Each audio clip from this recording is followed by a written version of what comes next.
أعوذ بالله من الشيطان الرجيم.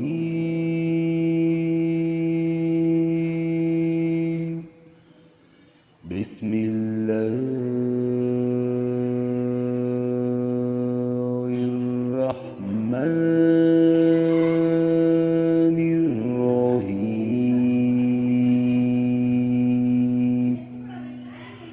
هو الذي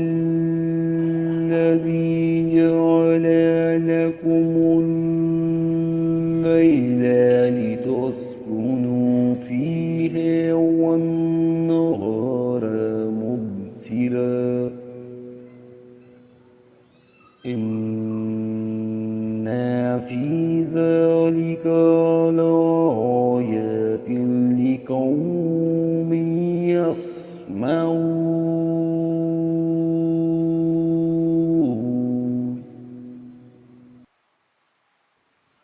वो ऐसा है जिसने तुम्हारे लिए रात बनाई ताकि तुम इसमें आराम करो, और दिन भी इस तौर पर बनाया कि देखने भालने का जरिया है।